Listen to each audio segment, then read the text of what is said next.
Joining us now, you've seen him over the years, of course, in the octagon, calling the fights coming out, the UFC announcer, and now he's part of the Raider family. He intros every single home game in the Raiders.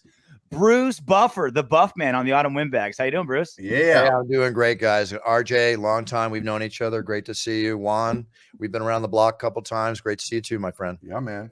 Bruce, that very first Monday Night Football game of the season, Baltimore Ravens in town. I had no clue that you were doing the announcing. I thought I had my finger on the pulse of all your gigs. I had no clue. And I go, and it's like I start hearing the announcing, like, oh, that kind of sounds like Buffer. And you keep going, like, oh, that's cool. They got Bruce Buffer to like record an intro. And they see like, oh, Bruce Buffer's in there doing the intro. I mean, the energy between like, you know, Aoki's doing the DJ, you're doing the announcing, how the director got it set up like right into the kickoff. I mean, talk about getting jacked for the first home Vegas game with fans. Like, you were such a big part of that. Oh, thanks, RJ. I appreciate it. You know me, I'm a humble guy. I just do my job. But you know what? If I'm making excited and I'm fulfilling it, that just makes everything worthwhile. Thanks so much for your kind words. You know, when I came out at the Raider game, I've opened up and thrown out the first pitch and announced the Dodger game. Mm-hmm. I laced the plate, by the way, from the rubber. Okay. Well, I laced the plate. I didn't pull a 50 cent. I got it. I've done hockey, or I didn't pull a Conor McGregor. I've done hockey. I've done, baseball. I've done, football, basketball, all that stuff. But I got to tell you, walking out at the Raider game with 70,000+ people. And as soon as I walked out and they started seeing me and going crazy, it's like, I couldn't even believe anybody even recognized me. I'll be honest with you. So I walk out, I do my thing. And you know me, I'm always going to give every bit of emotion I got. That was so much fun. And then the response was so strong. And they said they had sound clips of the players on the field, many of them saying, oh my God, it's Bruce Buffer. Now we really got to win this effing game, you know? And it's like, if I can instill that into a fighter, a football player, or a basketball, whatever, then I'm doing my job. And then now I did all the home games.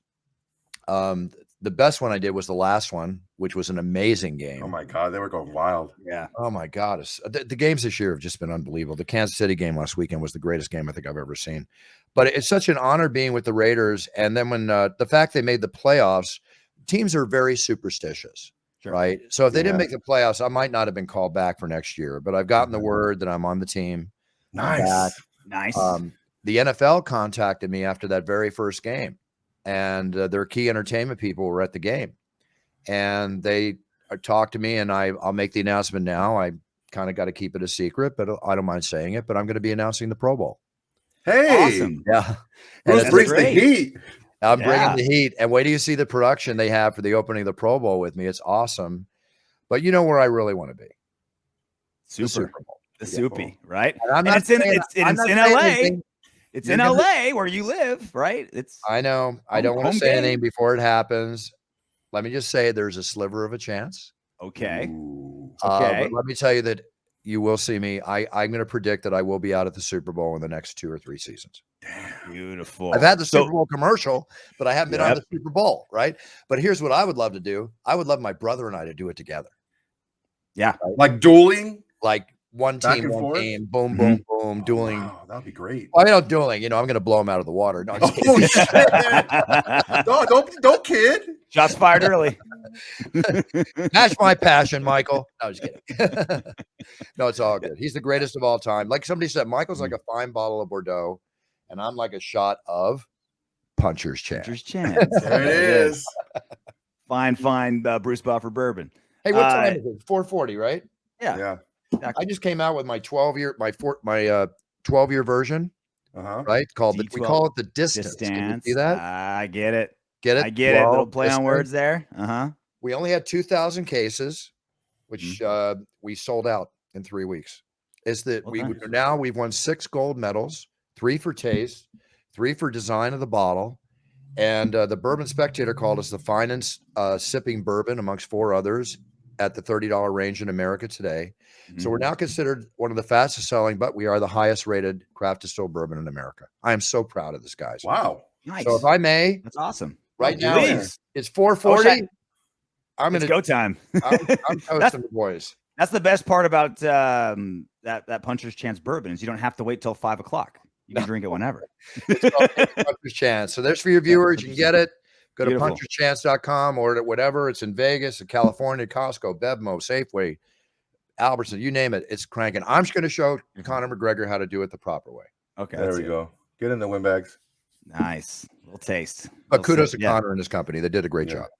Yeah. He's as if he didn't make enough money before. He has to take all the money now, getting in the liquor biz. So Bruce, Bruce, I want to know what goes into the coat selection, because that is like top shelf. We talk about liquor, that the coat selection is top shelf. I will tell you, first I forgot to say cheers, gentlemen. I'm sorry. Salute. Well, to you. All the best to you in 2022. You too, buddy. Likewise. You know, I started getting I've always dressed sharp because I always tell everybody when announcers write me, and I announce every one of them, I try to help them. The biggest thing I tell announcers is don't copy. Okay. Learn from others. But if you want to be known for what you do, be original. So take it all, juxtapose it, but create your own style. My brother, Michael Buffer, legendary, came out. He created that whole image with his James Bond image and the clothes. I'm like Lululemon. I'm a surfer, bathing suit by day, but I love tuxedos. I love fine suits. So I used to be with David August, who makes the suits for a lot of UFC guys, Stallone and others. He did a great job, but I met these incredible tailors called My King and Bay. If you go on Instagram or the web, just go to @MyKingandBay. And they're out of Toronto. They'll make and ship everywhere in the United States. They are amazing. So what they do is we get together, and it's been about 5 or 6 years now. And my closet I've got about 60, 80 of, jackets and tuxedos back there. When I wear it, I put it to the back of the row so it works its way forward. Maybe you'll see me wear it twice in a year at best. So anyway, we sit down and we get raw jacquard silk, which is very hard to get some of these patterns. So they only can get enough to make one jacket. So every jacket I wear is one of a kind. And inside is all special, labeling the UFC 270 or whatever, and who's fighting, and a great interior. And when we can make a second jacket, we've auctioned off like 3 or 4 times, and they've sold for $8,000 to $10,000. It's crazy. So I'm a big collector of memorabilia, sports, guns and artifacts, antique weaponry, and movie posters. Like the poster behind me is the original Dr. No. I love collectibles, and I know how to do well investment-wise in collectibles. So I know how to create a collectible market. So my cards I hold in my hand, I've only auctioned off about 13 shows worth. They've sold for as much as $4,200 for one card. On the average, they sell about 200. The jackets, I'm not going to plan on selling them. I'm holding on to them. There's a lot that can be done with them, and I just love them. I walk in the closet and I'll look at all these jackets, and it's like it brings back a memory of each show. It's unreal. So to answer your question, Juan, we sit down and we go through different designs. Like that design I wore last weekend, that gold design was specifically made. I mean, it was the new year. It was the first pay-per-view of the year. And I thought it was a bang-up job with that jacket. And it was just so beautifully comfortable. So they'll make them. You'll see me wear a new jacket pretty much for every pay-per-view this year. I'll probably have about 20 new jackets or complete tuxedo outfits over the year. And that's it. So we sit back and, we choose. And it's funny is I never consider myself like a fashionista. And the UK Sun, and they called me the fashionista, and I made like the Star and the New York Times. And I got to tell you guys, I sit back and I laugh my ass off at this. Okay. It cracks me up. But if that's what you want to call me, so be it. Whatever. Soto, I don't know if you're still in the same place, Buffer. This was over 10 years ago when we came over with Tap Out Magazine. Oh, at the beach? Yeah, at the beach. Yeah, at South Bay. There's this whole upstairs. It's his office, collectibles, and every single toy, video game, punching bag, like all the stuff that they've licensed. It's like a fandom like Disneyland up there / museum. Like all these antique guns, all the toys he's done. It was just like this whole you could charge admission just to like tour the top that top floor of your office. Nice. Hey, you know what? It's something to talk about when friends come over, or that first or second date comes over. It gives you a lot of conversation, and it's ongoing. Thank you so much, RJ. I walk through my house and I never get tired, because of all the artwork and everything. But to answer your question, RJ, no, I sold and moved to my dream home up by the beach nearby in Playa del Rey. I don't want to give any addresses away or anything like that. Yeah, what's the exact address, please? Well, you know what? On the internet, whatever, you don't even want to try to break into my house, bro. You're either going to be shot through the head or you're going to wind up losing a couple limbs. Okay, it's just even if I'm out of town, there's security taking care of my house. Trust me. I bet with all the stuff you got in there. Yeah. I just love, like, it was such a no-brainer for the Raiders and you to be a thing. Like, obviously, like, the announcing and the energy that you bring to an event is, you know, it's unique and one of a kind. But it's so like the Raiders, they're moving to Las Vegas and they want to be Las Vegas, right? They want to be embraced by the community. They want to be Las Vegas. And what sporting franchise is more Las Vegas than the UFC? And of course, the UFC would love to be tied into NFL's the biggest sport in America, right? Like Super Bowl's the biggest thing in America. Who doesn't want to be tied into that? So it's like UFC, Vegas, Raiders. Like, it was such a perfect marriage all the way around for everybody. I agree with you. And, you know, when I do things in life, there's what they call a double-edged sword of promotion. Okay. So when I walk out at the Raider game, even if it does not say, you know, Bruce Buffer, UFC Octagon announcer, I'm happy to say that because of being one of the top 5 recognizable faces of the UFC, because of the consistency of all the shows I do and everything, that when I walk out from a business standpoint, because, you know, I'm a marketer and a brander first and foremost, that's $1 million commercial for the UFC, you know, because they think about it, the eyeballs. And it's very exciting for me to do that. Dana was at that game, at the very first game. And, you know, he didn't know I was going to be out there either. And I wanted to just surprise everybody, you know, and let them know. Was that the goal, to keep it completely under wraps until it was announced? Yeah, that was their goal. They actually flew me in, you know, they kept me under the radar.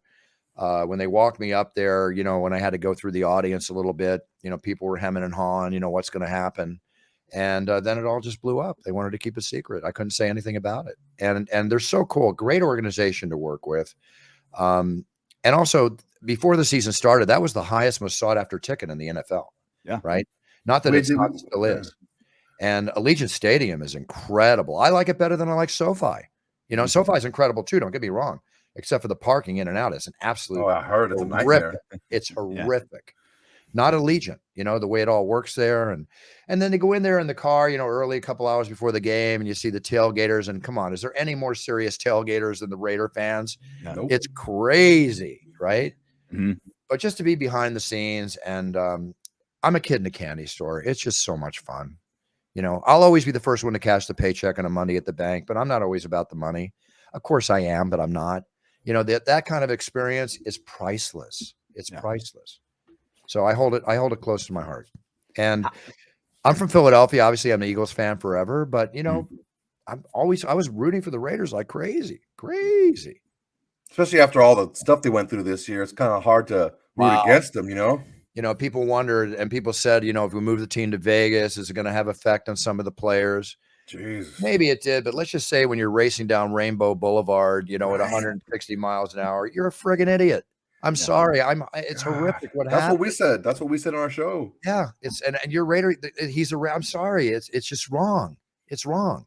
That's not a straight shot either. No. You're driving by homes. I mean, overnight, it just goes to show you how in 1 second your life can change, and a young child died. I mean, come on. God, man. It's just so tragic. Young, it's just stupid. So tragic. Yeah. It sucked. So how did the Raiders gig come to be? Was it just that's an interesting story. Oh, well, I'm all ears. All right. Well, when they were back in where they were, you know, in you know, previously, they were playing my voice saying it's time, and I got a report of it. Now, my job as manager, my brother, the legendary Michael Buffer, and his famous phrase, "Let's get ready to rumble," which we trademarked together, and you know the story behind that. I deal with violations all the time, and I have to go in and take care of them, because when you have a trademark, if you don't protect it, the government can take it away from you. You know, we actually, Infinity Broadcasting tried to sue us to free up "Let's Get Ready to Rumble" as public domain one time. And because I went after Don Imus, the DJ, right? You know, the host, the radio host. And that's another story I'll tell you later. I wrote about it in my book, It's Time. But I got a lawsuit that morning, you know, that they were going to free it up. I don't have that kind of, I mean, I can handle money, but I don't have that kind of money to fight Infinity Broadcast. They'll keep me in court for millions of dollars, right? They got floors of lawyers. But I had a trademark so tight, so everything, and screw their floor lawyers, because they're out there trying to, you know, pressure me. Sorry, it's a fight at this point, and I love to fight, and I'll fight you. And I went in that afternoon and I had my attorney sue him back. And we settled within a week with us winning. Right. Nice. Sometimes David has to face Goliath. It's just the way it is. So what happened is that the Raiders, who I've always loved, I've always been a Raider fan to a degree because I love their whole history. And John Madden, I think, is my fave of all times. So they were playing, and I just called them up. I said, guys, this is a trademark. Okay, you can't do this. This is the way I used to do it in the early days, not even having the attorney take care of it. So we came to a small little tiny settlement so they could license. It was really a license to use it the rest of the season. And they said, well, listen, when we get to Vegas, we really want you to work with us. So that was 2 years before they got to Vegas. And then before the season happened back in July or June, I wrote them and I said, hey guys, I'm all on board. You know, I mean, I could go back and do the Eagles. I could go do somebody else, but I think, or the Rams, you know, down the street from my house here. I said, but I think I want to be with you. You mentioned it. Let's do this. And it was just immediate exception. You know, they were like, that's what we plan to do. We were going to call you anyway. And boom, that's how it all got solidified. So we came to an agreement on all the deal points and all, which is normal in the contract. And here we are. Happy. Sure. So with the Super Bowl coming to Allegiant Stadium in 2024, right? I feel like that's the goal. Right. I know you said Super Bowl is the goal, but like Allegiant Stadium, it's too perfect, right? It's the home where you call it. I feel like that's got to be the easy sell, right? I've been told, and again, never count your eggs before they hatch. Okay. It's been mentioned, but listen, you know me, RJ. I make things happen. I don't wait for it to happen. I'll be in that. I want to be in that Super Bowl before 2024. And if I got to wait till 2024, so be it. Great. You know, the most exciting things in the world are the impending events. Yeah. I can wait. Who do you negotiate with to do that? Is it like you're just hitting up Roger Goodell himself? Is there like a marketing person? Like what's that process like? The Raiders take care, and the Raiders are in control of all their home games. Okay. Yeah. So even if the Super Bowl is at Allegiant, the Raiders can't make that call. The people at the NFL that I deal with who are in the entertainment department or division or whatever it is, they're really, really cool and they're really nice. And I've created a relationship with them. And there's a saying in Hollywood where if it's not their idea, it's not going to happen. I have no ego here. It's not about being my idea. I'm a mercenary. You point, I shoot. I'm a media mercenary. So they know I want to be there. We've talked about it and they like the idea. So let them tell me. And whatever kind of nudging and budging I can do, I'll do. Right. You don't have to give, direct numbers, but just like, I'm kind of curious, like fee wise, a Raider game compared to a UFC, is it comparable? Is it, because you do, 20, 25 UFC. Jesus, RJ. Well, if you can say talk about a man's money. Honest. I'm just curious because you got 70,000 fans, right? There's only 8 home games. There was 9 this year, but generally only 8 home games a season. I gotta imagine they got, Bruce's time ain't cheap, Soto. You know what I'm saying? Bruce's time ain't cheap. You're paying for quality here. I mean, I understand, but Jesus. I don't mind answering, but let me answer it this way because I never talk financial dollars unless they're publicized and I can't avoid it. So once your chance sells for $500 million or more, it'll be publicized. Okay. But in this respect, let me just say this, guys. I get paid very well for what I do. And I have minimum fees when I do motivational speeches or appearances, which actually my minimum is actually more than I make in the UFC. But I get paid very, very well by UFC. And I get paid very well by the Raiders. I will just say that it's not as much as the UFC, but there's a reason why. Okay. When you're in business and the exposure that the Raider game gives me, my passion and love of working with the Raider organization is included in this decision, is that I'm paid very healthy. It's a ton of fun. It flourishes everything I'm doing in life and all the products I have coming out and keeping my image out there, the relevancy of the factor of PR and promotion. So even though it's less than what the UFC pays, but it's a very healthy paycheck, you have to be a fool to turn it down. And it falls into that equation I told you of. It's really not about the money. Okay. It's about the experience. It's about being part of a historic situation that benefits my brand and my image as I grow and build my business in all the different areas internationally, because my products are being released in 40 countries around the world. Yeah. Right. Nice. So with that being said, you want that kind of exposure. It's a free multi-million-dollar commercial. Well, and to that point, I mean, the fact that they're paying you is better than the Super Bowl halftime performers. Super Bowl halftime performers do it for free just for the exposure. So, Bruce, you're getting the fee and you're getting the exposure. So, like, it's this isn't like, oh, doing it for free or even getting paid a little bit. It's like you said, it's $1 million commercial that you're getting paid to do. This is what I do. I've been managing my brother's career for years. I mean, I negotiate, I manage, I work in front and behind the camera. I'm just not the talent that'll, let everybody do their work. I mean, I watch over everything and go for the gold, but you got to make certain decisions. And there's a thing in business called a loss leader. If you don't get paid, the loss leader is still just as valuable as if you got paid. It's like when I spoke to the NFL and there's a chance to do the Super Bowl whenever it happens, I'm down the street. I'm like, they go, we don't have the same kind of budget the Raiders have at halftime with everything. I go, you know what? Just send me a car. Tell me what you want to pay me. Send me a car. Show me $1 bill, tear it in half, and pay me 50 cents. Okay, I'll still be there. Right. Nice. I hope they're not listening right now because I might have just right. Well, we can edit that out. Don't worry. Yeah. We'll take care of it in post. Yeah, RJ asking about dollars. Like, you gotta watch how watch who you're talking to here. This is I like the answer. Right, we're discussing lost leaders and stuff. I'm learning this is things. the bare knuckle elevator champion here. You gotta watch out. See, this is Soto's segue. He was like death before you came on. He's like, can I ask him about the? Look, I'm not deathly afraid, Bruce. Yeah, look, he was pretty intimidated, Bruce. I was like, I'm not deathly afraid. Look, nurse your way into it, Bruce. We have mutual friends. I don't want to disrespect in any type of way, but there's someone out there. Let's just call him Schmrick. Rhymes with Frank Trigg.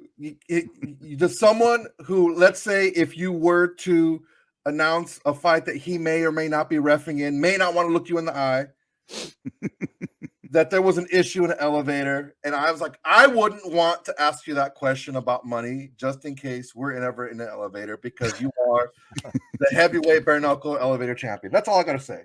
Well, let me just say that, in all the fights I've had and fights on the beach, as a surfer and everything, I like fighting in close quarters. So I'd rather fight in an elevator so there's not too much room to move, because I like using my elbows when it comes down to, getting things done. And all kidding aside, Frank and I are friends. We just worked together last weekend, right? I saw that. We're in the octagon together. And I think Kenny Florian put out a funny tweet. He goes, nice to see that, the bloodbath didn't happen all over again. When that situation happened and UFC Folklore did that animated thing on it, and it was so true to fact, all that was through there. And let's face it, Frank was in there and they interviewed him. And, what happened. I got to give credit to Dana White. Listen, when I get in a fight, I'll tell in the past, it's my friends or my buddies, but I'm not going to, hey, I got in a fight. Guess what I did? I'm not that kind of guy. Dana was telling everybody. Dana stirred the pot. 2 days after. He's a fight promoter, right? He's trying to get money on the rematch. Oh, man. 2 days after Frank and I went at it, Mikey Burnett, remember Mikey Burnett? Yeah. Old school, yeah. Little Mikey Burnett walks up to me and goes, hey, Buff, I heard you took it to Trigg, right? And I go, Mikey, how do you know? I've told like 5 people. He goes, Dana's telling everybody. Oh, Jesus. Good God. That's hilarious. He can't didn't make a cent off of it. That's why. Right? He's trying to cash in on it. Yeah, well, the way these days are going, it's just everybody wants to box. But that whole thing is starting to lighten up, guys. I work in that industry because I book Michael for these celebrity events and all that. And if you're not Jake or Logan Paul, you're not really drawn in the numbers. And we know that Jake Paul's last fight with Tyron didn't do the pay-per-view numbers that were expected. Mm-hmm. But there's still draws. There's still big money being paid. Didn't Jake Paul just accept something with the PFL? Who did he just sign with? Do you guys know? Hear anything? No, I didn't even. He bought some shares in Endeavor, which was like the big news going on with Jake Paul. Oh, really? Oh, cool for him. Yeah, he's like, oh, hey, I'm gonna go do all this. They're like, well, dude, you bought just like a couple of shares off of Robinhood. Like, you're not gonna go into like Endeavor's corporate office and start like dictating. Yeah, right. Yeah, put your feet operating procedures. Kick your feet up on their table. And shit. He's got a way of talking. Well, Throwers coming up with their event March. Was it Feb 26? Rampage and Shannon are coaches, and Vitor's fighting, and Junior's fighting, Junior Dos Santos, and more power to them. Let them go make their money. Let them do their thing. This is just, I used to be involved in celebrity boxing on Fox like 15 years ago or more. And Michael was announcing it. And when I made the deal for him and working with Fox, I realized this is really a cool thing because, listen, we'd like to see celebrities go at it, but not every month. Space it out. That's Do what I've it been like 3-4 times a year, maybe max. If you Like- do it every month, it's going to saturate it, and you're not going to have the talent to bring in the numbers. And there's a reason that's why what's happening right now. There's the reason why the circus comes to town and then leaves town, right? yeah. Like you can only see the bearded lady so many times. You're like, all right, I'm kind of over it. Like it's once a year. You're like, oh, the circus is in town. This is great, right? You pay your quarter, 2 bits of gander, see the lion tamer, and you're like, all right, I got my fix, and they're gone, and you're good. But when it's every Triller and Showtime and the Paul Brothers and the celebrity boxing and crossovers, it's like when it's every weekend, it's not novel anymore. Hey, Logan's a buddy, and he's a really cool cat. Okay. And he said to me himself, he goes, I can't control my brother. You know, they walk to a different tune, but they love each other. And let's face it, boxing fans are dying off. It's really that simple. Okay. Except for the 2 or 3 big fights a year, which mostly are Canelo or, you know, the heavyweights. They're bringing young eyeballs in. Yeah. It's a good thing. Okay. Whether those eyeballs will continue to watch boxing is another story, but they're bringing the eyeballs in. And that's what you got to do. You know, so more power to them. I think they're helping the sport. Totally. Yeah, I don't think it's. I've never thought they're hurting the sport by any means. It's just, you know, it's just like the interest wanes off if you don't change something up. Either like you go legit and fight someone really, really good, or you take some time off and do something weird after. It's just, you know, I can only see the bearded lady so many times, Soto. Then I'm like, all right, dude. Speaking of that, like celebrity boxing, that Danny Bonaducci face. You guys remember that when he was just like, I was there. Oh man, I wanted to fight somebody when I saw that. Yeah. Give it to Bonaducci credit, man. He's willing to throw down. He went out there. He was ready to go. Yeah, he walks the walk. Of all the events that you've worked, not just UFC, but like every gig you've had over the last few decades, like what was the one that was the weirdest? Like a celebrity boxing or a crossover, or I don't know, anything you call, even corporate event. Was there something you were just like, what am I doing here? I hope this check clears. Get paid before you go, okay? If you're worried about that, I'm not getting in the car until it's in my bank account, and then I'll head to the airport. You know, I predetermine and get all the information ahead of time, and I pick and choose for my brother and myself the events that we do. I turn down a lot of events, and I've turned down some crazy events, but I've not really appeared at anything except for like the old days when I would do like fights in cowboy bars, you know, where there'd be better fights in the bar than are happening in the ring that I was in, or we do it in a ring and it's an MMA fight. I remember I did one with Frank Shamrock in Arizona one time, and the guys are falling out of the ring, and, you know, then big brawl happens at the end, or we get rained out, or, you know, there's just all those kind of instances. But I've been invited to do some underground stuff and some pretty crazy stuff. And, you know, you gotta just choose and pick and choose what's right. I'm a classy guy. I try to be classy. I try, again, to be a role model to my sphere of influence. I don't want to do anything that's going to taint that. You know, the closest thing you'll get to that is last week on my podcast, I had the Penthouse Pet of the Year, who's a big adult movie star on the show, and my co-host Sammy Phillips, who I've had my sex and relationship show with for years. And we get a little crazy out of character there a little bit, but it's all in jest. It's all in fun. That's it. I don't want to do anything to taint my image, because that's not, RJ, you know me. That's not who I am, you know? I feel you. So you've got Puncher's Chance. You've got obviously all your UFC gigs that you're doing. The Raiders. Can I tell you what? I'm going to interrupt one thing. Sorry. Oh, one of the cool things I did was I did an introduction of Jesus Christ fighting the devil, right? For a big church organization. The ultimate throwdown, right? And that wasn't really weird. It was kind of really cool, but it's like, you know, you got 10,000 church members and everybody going crazy. And it was all like, you know, that kind of thing. That was pretty different. Weighing in at 6'4", 2 eons old, the devil. Anyway, I'm sorry to interrupt you. No, I was just wondering what else, you know, we saw your Puncher's Chance. We know about your commentating gigs. I know you've always got at least 17 things going right now. We go 3 hours going on your business stuff, but what else are you working on? Well, the big thing coming out now is I have the most natural vitamin infused power energy drink in the world. Okay. There's nothing like this. There's no sugar. There's no of that crap taurine that's in all the others. No offense, Monster and Red Bull, but it's you shouldn't drink that every day to the level, 2-3 cans a day. You can drink this multiple cans every day. I've even shown this to Jeff Nowitzki, the head of USADA. He loves it, right? And we made this for athletes. I did a soft launch in the UK over the last few months, and it's coming to America in March. By March, it'll be on Amazon. It'll be released in 40 countries around the world. If you can see it, look on the back here. Got my mug on it. Oh, there he is. Yeah, Right? it is. The hands back. It's time. This is going to be in everywhere, the Hudson stores and the airports to the stores, you name it. And I'm going to follow it up with about 50 nutritional products over the next year, all natural, the best that possibly can be made. Nice. And I've been working on this for 2 years, and wow. this is my favorite. So, not my favorite. This is just a big thing. Then this will be again in 40 countries, followed by my own line of cologne, the It's Time cologne, and toiletry line. So eventually there'll be a series of products there, from body wash, deodorant, shampoo, facial wash, moisturizer, all the stuff. I was manscaping in my 20s before manscaping ever came out. Yeah. And I've always been big on grooming myself, because I always felt the girls are taking care of themselves for me. I want to take care of myself for them. And hint, hint, guys, that's a little knowledge from, 64-year-old me. Think about it. Take care of yourself, right? Take care of that gooch, RJ. Done. What's that?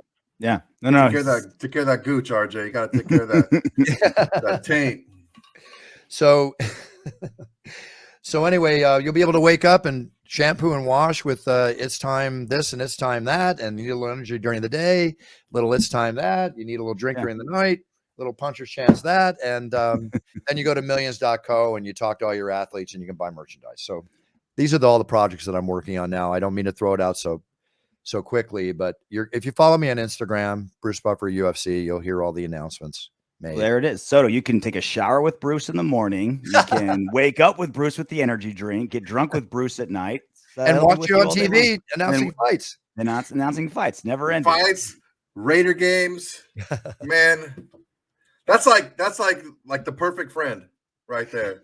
I try to be a good friend to all my friends. And also during COVID, strangely enough, tragically, with a lot of businesses losing business, my business increased 300-400% in the virtual reality world. I mean, the videos, whether it's the cameos I do, which I do an absolute ton of, or you go to brucebuffer.com and you order business videos or weddings and all that stuff. And my partner, Kristen, and I, we're just constantly busier than busy with that. But it's very fulfilling because we don't charge a lot of money compared to what I've been offered. I try to make it affordable. Partial proceeds go to animal, children, and military charities. You're going to pay it forward and give it back. Nice. But that whole business has absolutely exploded like a OnlyFans site. There it is. Yeah, coming full circle. Bruce, you're always so generous with your time. Glad you can come on. It was so awesome. Like, I've known you for decades, but now in the UFC, now you're in my Raiders world as well. It's like, I can't get away from you and know what I want to. Bruce, this has been awesome. Thanks so much for coming on. We appreciate it. Oh, thanks, guys. I really appreciate it too. And again, I just wish you all the best. Stay safe. It's no joke out there what's going on. Got to stay safe. You too. I've just been actually partially quarantined just being at the event last Saturday. I mean, I was probably a COVID haven there, even though I was masked up. But aside from all the negative, the positive thing is let's have a great year. And my simple theory in life is to help everybody around me be healthy, happy, and prosperous. And then I know it'll come back to me. That's the way I entered work. That's the way I entered the octagon. That's the way I wake up in the morning. And that's that unselfish attitude that has proven very healthy for me. And be honest. Be honest. Unless you play me in poker, I will lie through my teeth. I'll be in Vegas, by the way. What's poker tables and strip clubs. That's where I do my lies. Yeah. The last time I was at a strip club about 5 years ago, then I see the phones coming out and it's like, no, this isn't fun anymore. Yeah. So that's why I chose never to be famous, Bruce. So I can go where I want, not have. You know what? I'm not a big fan of the word celebrity, but I love it in Vegas. I don't have to stand in line. That's the one thing I really, really love. But you know what? I treat everybody equal. Just don't try to announce against me. I'll kick your ass. Yeah, right. Poker, announcing against, and an elevator. That's the elevator. Don't do it. Don't do it. Don't try. This has been great, Bruce. Thanks so much for coming on. Thanks, guys. Take care. All the best. Big cheers and no fears forever, and warrior spirit forever. Thank you so much. Amen. Thank you.